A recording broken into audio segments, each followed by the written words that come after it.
The next station is Abu Hair.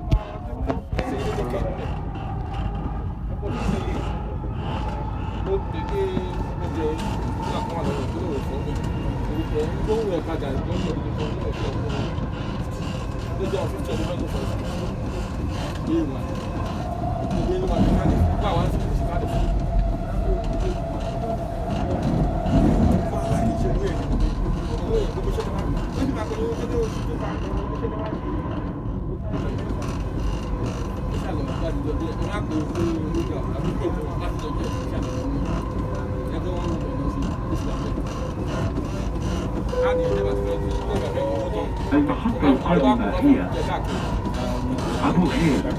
The next station is Abu Hair.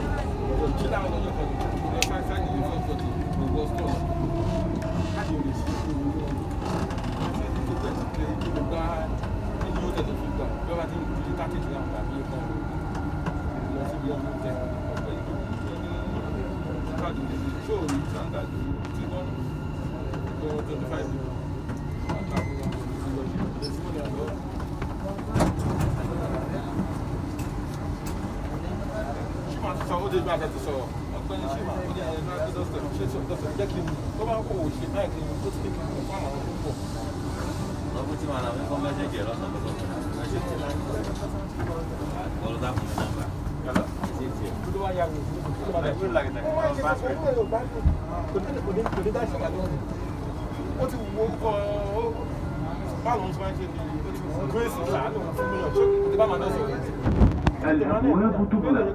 Doors closing.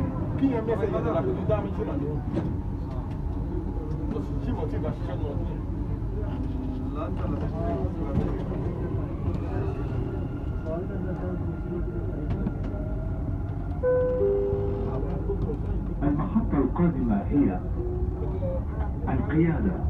The next station is Al-Qiyada.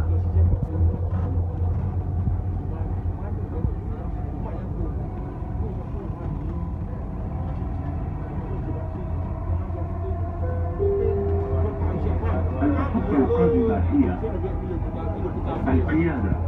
The next station is Al-Qiyada.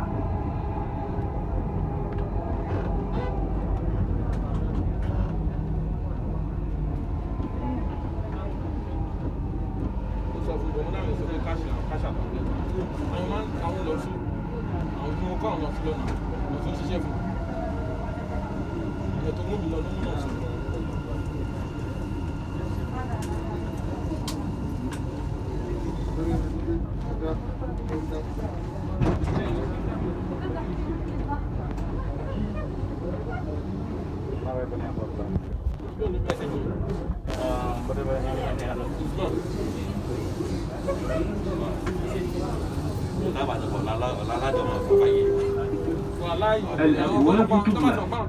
Doors closing.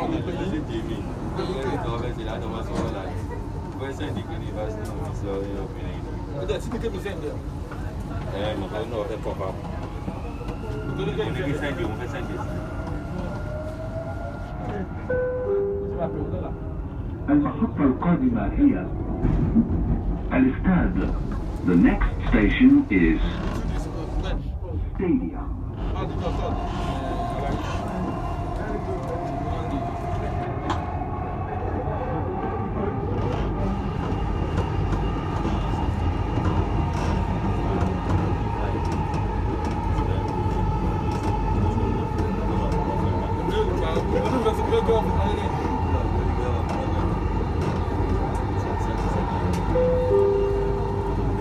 المحطة القادمة هي الاستاد.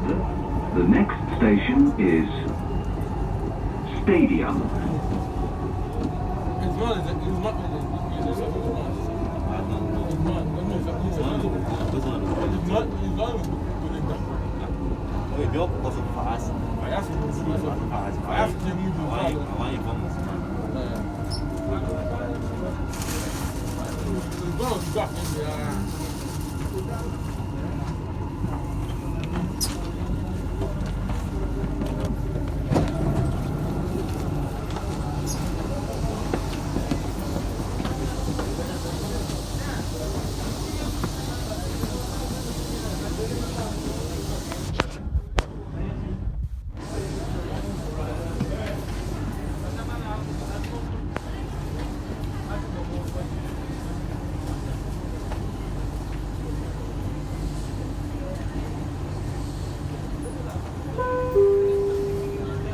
الأبواب تغلق.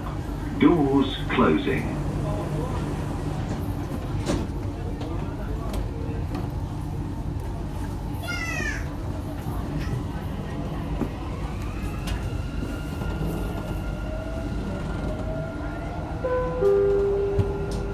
المحطة القادمة هي النهدة.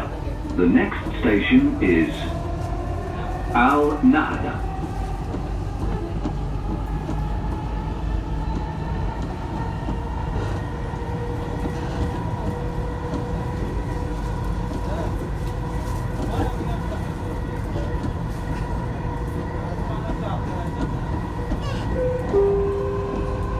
المحطة القادمة هي النهدة. The next station is Al Nahda.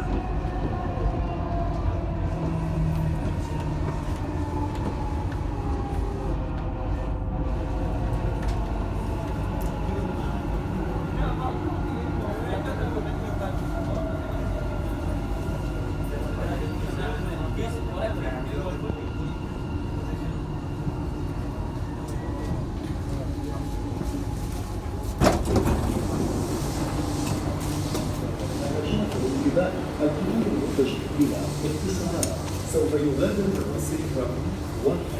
Your attention please. The train to Etisalat will depart from platform 1.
رجاء الانتباه القطار المتجه إلى الخروج سيصل إلى الرصيف 2.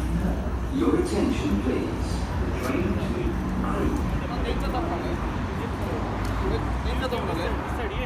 ಎಂತ ತಗೊಂಡಲೆ